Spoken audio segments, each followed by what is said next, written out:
오늘 사도행전 14장 22절 말씀을 중심으로 아무것도 아니게 되기까지 이와 같은 제목으로 함께 은혜를 나누기 원합니다. 지난주에 한 권사님과 대화를 나누는데 이런 말씀을 하시는 거예요.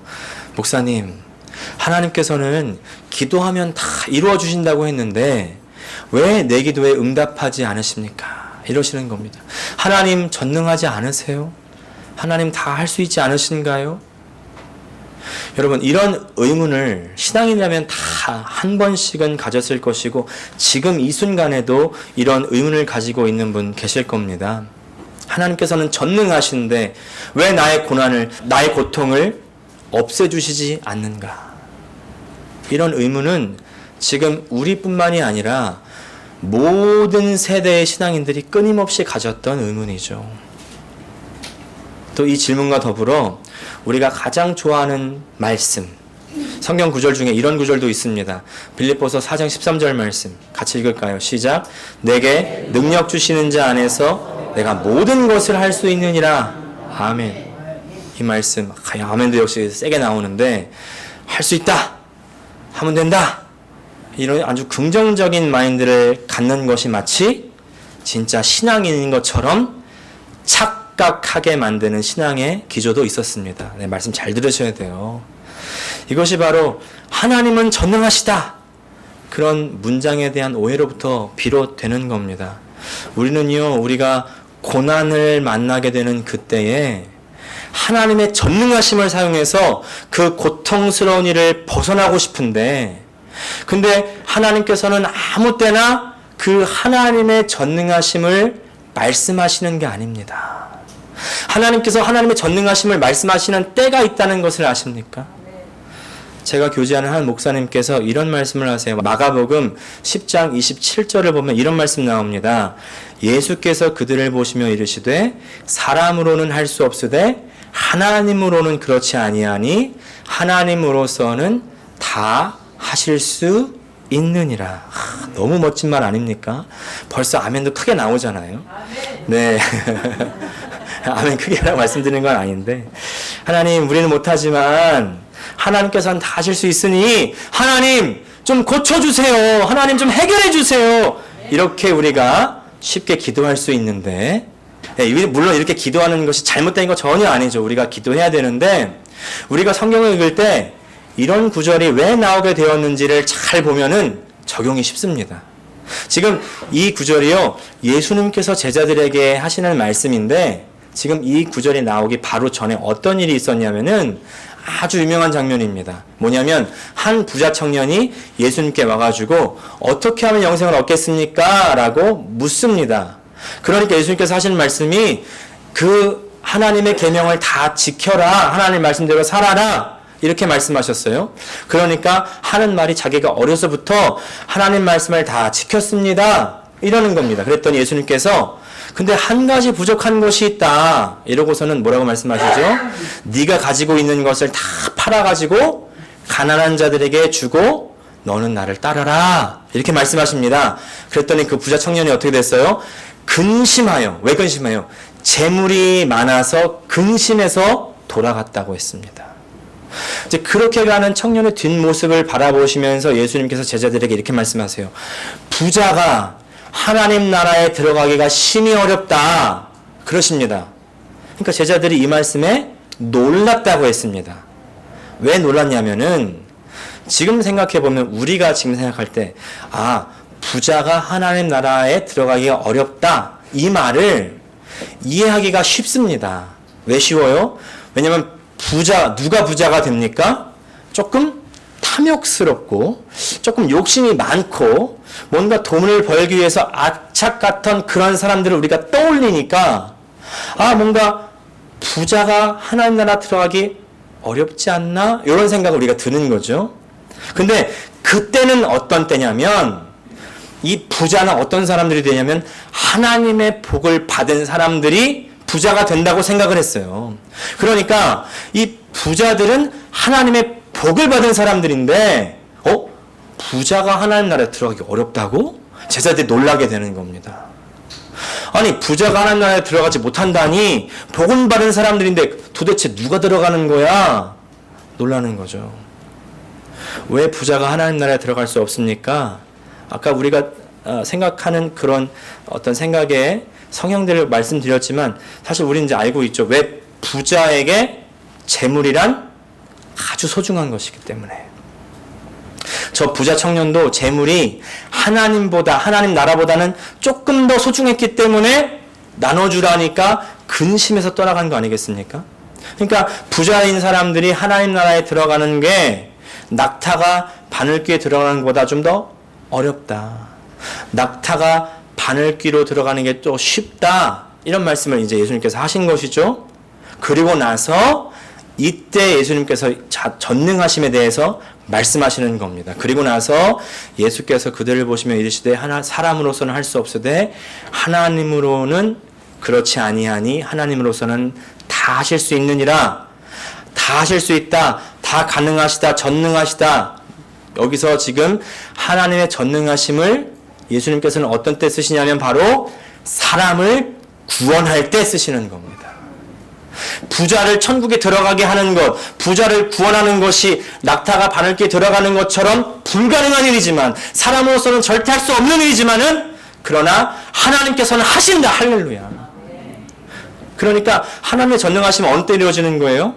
사람을 구원할 때. 사람을 구원할 때. 하나님의 전능하심이 그냥 아무 때나 발휘되는 게 아니고, 특별히 우리가 고통을 당할 때 그때를 고통을 없애주기 위해서 발동되는 게 아니라 우리가 구원받을 때 그때 전능하심이 발동된다는 거예요.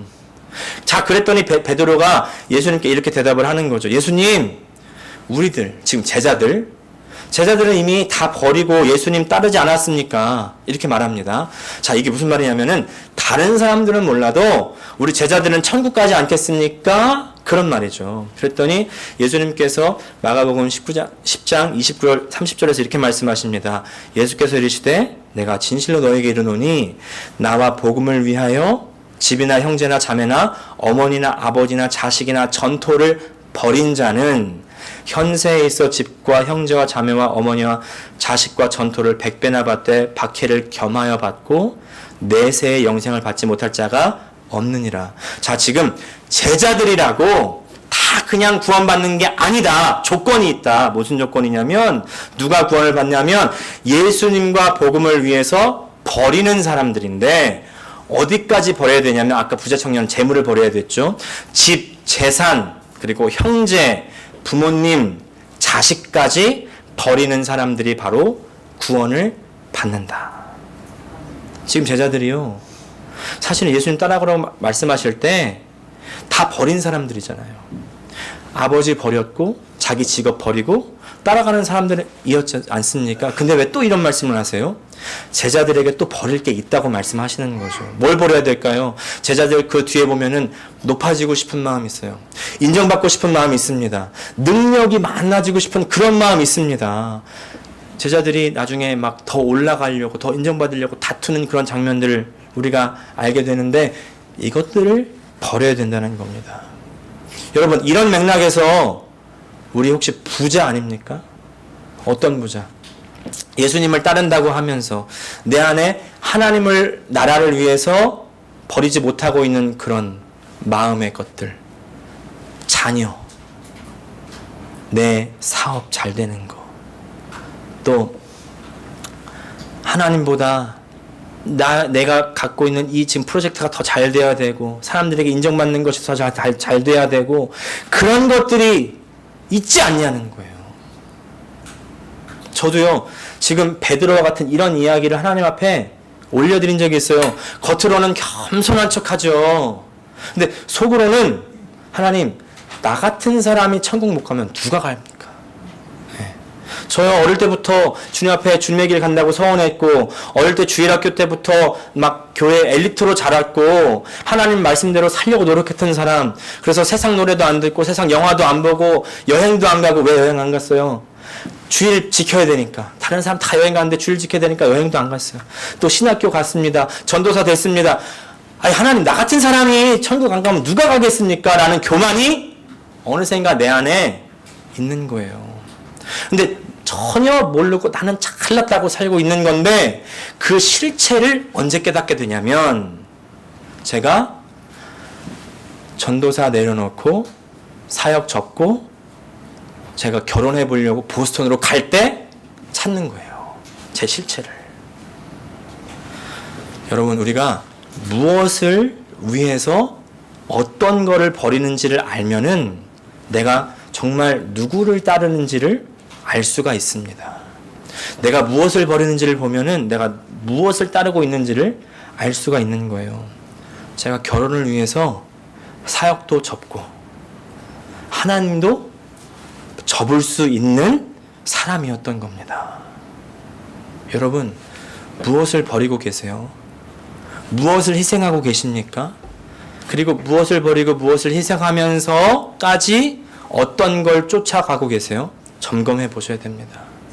사람이 자신이 가장 중요하게 생각하는 그것을 위해서 다른 것들은 아낌없이 버리는 거예요. 무엇을 버리셨습니까? 무엇을 따라가십니까? 어떤 때 예배를 희생하는 때 있지 않습니까?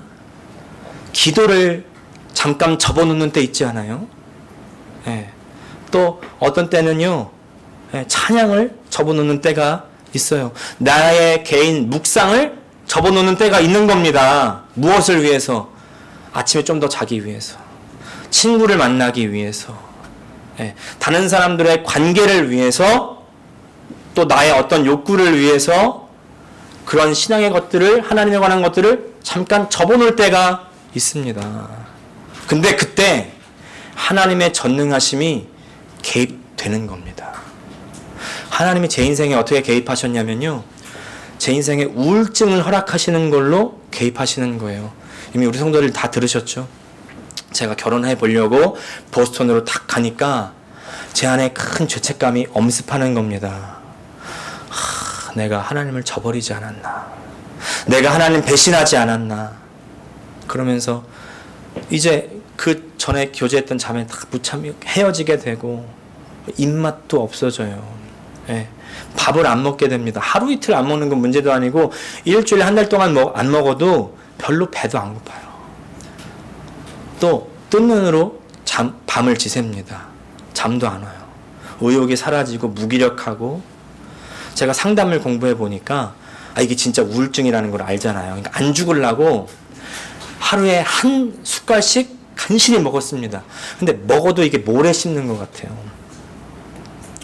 맛도 없는데 억지로 먹고 억지로 밖에 나가서 햇빛 쬐고 산책하고, 그러다가 이러다 이제 큰일 나겠다 이래가지고, 그래도 명색의 전도사인데 내가 그래도 하나님을 붙들어야 되지 않겠나 이런 생각이 드는 거죠. 그래서 교회 가서 기도하려고 이제 금요일 날 일찍 교회 가가지고 이제 갔습니다. 기도가 될까요? 안 되는 거예요. 기도가 안 돼요. 그냥 장의자에 누워가지고 이렇게 한숨만 푹푹 쉬다가 그렇게 몇 시간 있다가 이제 청년 예배가 시작됐습니다. 청년부 목사님이 근데 이 말씀으로 탁 시작하세요. 다른 말씀은 기억도 하나도 안 나고 찬양도 기억도 안 나는데 이 말씀이요. 세 번역으로 보니까 잠언 16장 1절 말씀, 계획은 사람이 세우지만 결정은 주님이 하신다. 이 말씀을 통해서 하나님께서 이렇게 말씀하시는 것 같아요. 현수야, 너는 내 종이라더니 네 종이더라. 네가 세우는 계획이 다 너만을 위한 계획이더라. 그때요, 한 달 동안 그때부터 울면서 회개했잖아요. 제가 그때 우울증에 걸리지 않았으면 깨닫지를 못하는 거예요. 전혀 못 깨달았을 겁니다. 하나님의 전능하심이 어떻게 역사하세요? 오히려 나를 고난의 길로 인도하심으로 말미암아 역사하는 겁니다. 희한하죠? 희한해요. 그렇게 고난이 나를 죽이는 것 같은데 결국은 나를 살리는 길이었던 것입니다. 그래서 2주 전에 말씀드렸죠. 고난이 바로 하나님의 자녀를 만들고 양육한다고요. 그리고 나서 고난이 한 가지 하는 일이 더 있다고 말씀드렸는데, 그건 바로 하나님께서는 고난을 통해서 일한다고 하는 사실입니다. 하나님께서 고난을 통해서 일하십니다. 하나님께서 일하시는 방법이라는 거예요. 이상하지 않습니까? 고난이 하나님이 일하시는 방법이라뇨. 아니, 하나님 잘 되고 성공하는 것으로 일하시는 거 아니세요? 문제를 막 척척 해결하고 아픈 것도 막 딱딱 고치고요. 즉각 좀 내 기도에 응답해 주셔서 그렇게 일하실 것 같은데 그게 이제 우리가 생각하는 하나님의 전능하심이라는 개념 아니겠습니까? 근데 하나님은 그런 방식으로 안 일하신다니까요. 오히려 고난을 통해서 일하신다는 겁니다. 우리의 상식과 완전히 반대되는 개념입니다. 우리는 능력이 있으면 그 능력을 가지고 잘 되게 할 텐데 어떤 고난도 다 피해가게 만들고 말이죠. 근데 하나님은 그 능력을 가지고 오히려 고난을 갖다 주시고 고난을 통과하게 하시는 겁니다. 그리고 그것으로 일하신다는 거예요. 어떤 일이에요? 구원의 일, 하나님 나라에 들어가는 일. 그런 맥락에서 오늘 본문 사도행전 14장 22절 다시 한번 읽겠습니다. 시작. 제자들의 마음을 굳게 하여 이 믿음에 머물러 있으라 권하고 또 우리가 하나님의 나라에 들어가려면 많은 환난을 겪어야 할 것이니라 하고.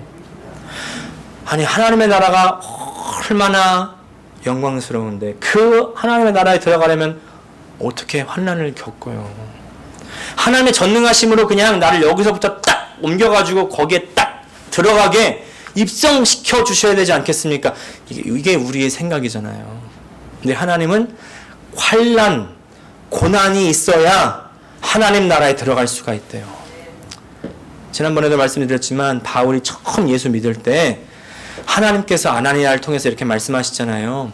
그가 내 이름을 위하여 얼마나 고난을 받아야 할 것을 내가 그에게 보이리라 하시니 예수를 지금 믿자마자 고난을 받아야 된대요. 우리가 예수를 처음 믿을 때 기억나십니까? 우리가 전도를 받을 때 혹은 우리가 전도를 할 때 그때 사람들에게 어떻게 말씀하십니까? 예수 한번 믿어봐. 좋은 일이 생겨. 예수 믿어봐. 복 받아. 복 받아. 예수 믿어봐. 병나. 병나. 또 예수님 믿어봐. 문제가 해결돼. 예수님 믿어봐. 나 같은 남편이 돌아와. 자녀가 잘 돼. 좋은 대학 가. 이렇게 전도 안 하세요? 그죠? 예, 당연히 예수 믿으면 복 받고 예수 믿으면 잘 되고 틀린 말 아닙니다. 근데 바울한테 뭐라고 하세요? 예수님 믿어? 이제 고난 시작이야. 예수님 믿었어? 이제 힘들어질 거야. 이러는 겁니다. 아마 우리가 예수 믿기 전에 너 이제 예수 믿으면 힘들어질 거야. 이러면요 고난이 계속될 거야. 이러면 예수 믿을 사람 아마 별로 없었을걸요. 예. 예수 믿으면 잘 된다는 말과 예수 믿고서 고난 받는다는 말이 서로 반대말 같지만요. 사실 이게 같은 말이라는 것을 우리가 잘 이해하셔야 됩니다. 여기서 개념 정리가 잘 돼야 되는데 진짜 복. 진짜 복이 뭐냐? 진정한 복. 진짜 복을 받기 위해서는 고난을 받아야 된다는 거죠. 우리의 복을 위해서 우리가 잘 되기 위해서 고난이 있어야 된다. 여기 지금 진짜 복이 있다는 말은 무슨 복도 있다는 거예요? 가짜 복도 있다는 것이죠. 가짜 복이 뭐냐면 영원하지 않은 거, 없어질 거. 그런가 하면 진짜 복은 사라지지 않는 거, 영원한 것이죠. 이 진짜 복과 가짜 복을 잘 분별하셔야 됩니다.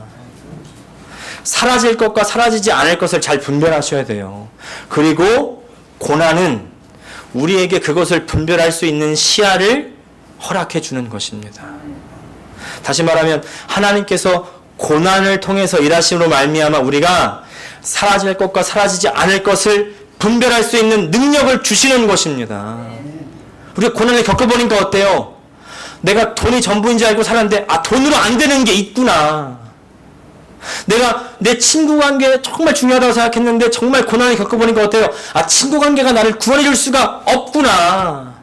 좋은 집만 있으면 내가 잘 살 줄 알았는데 내가 병 걸려보니까 어때요?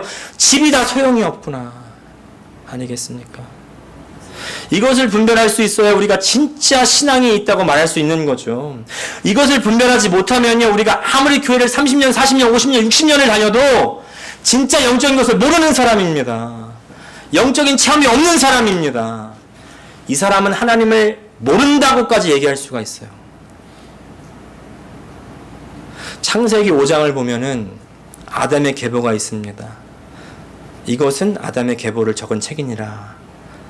하나님이 사람을 창조하실 때 하나님 모양대로 지으시되 자, 이렇게 아담의 계보를 적은 책이다 이렇게 시작해서 우리는 흔히 5장을 아담의 계보라고 이제 이야기하는데, 사실은 그 아담이 누구로부터 왔어요? 하나님으로부터 온 거죠. 그래서 아담의 계보는 사실은 하나님의 아들들의 계보입니다.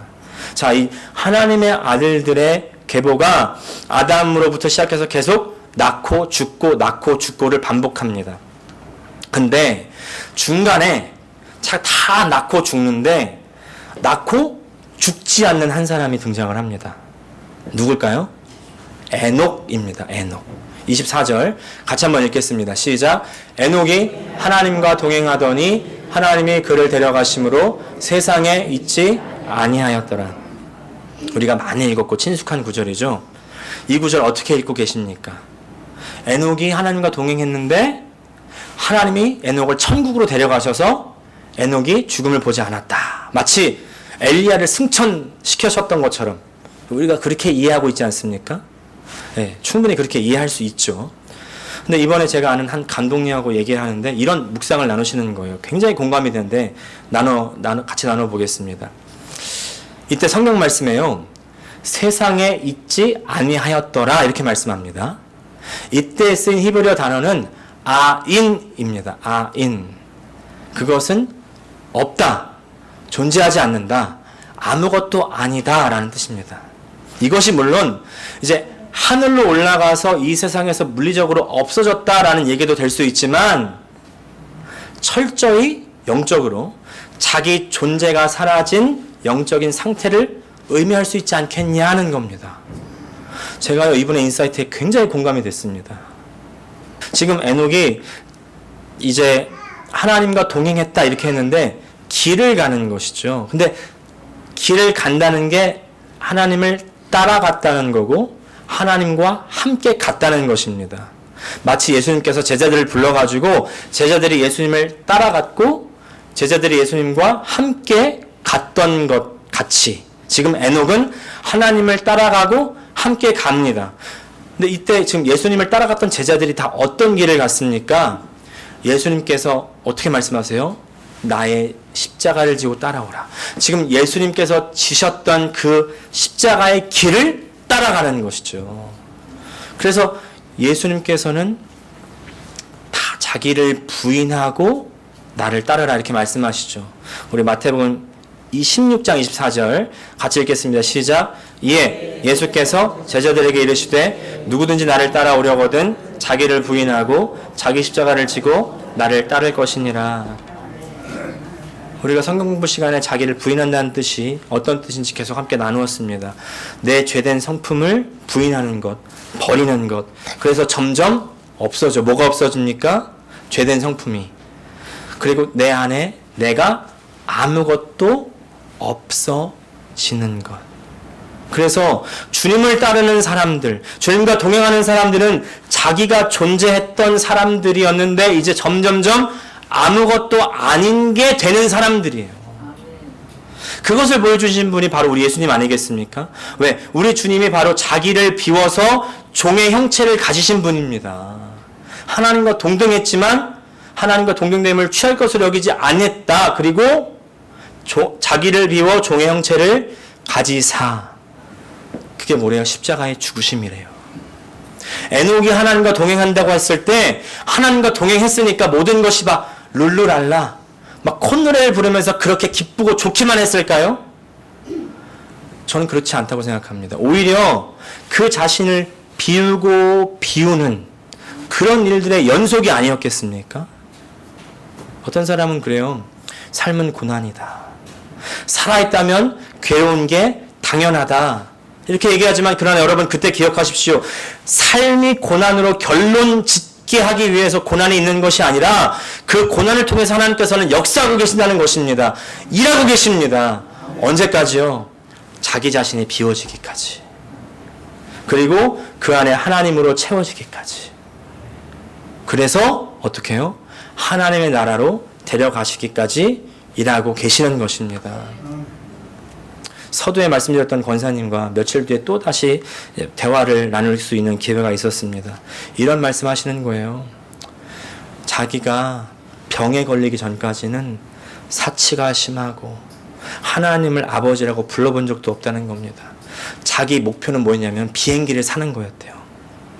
근데 병이 걸리고 난 뒤에는 오히려 하나님과 더 가까워지셨다는 겁니다.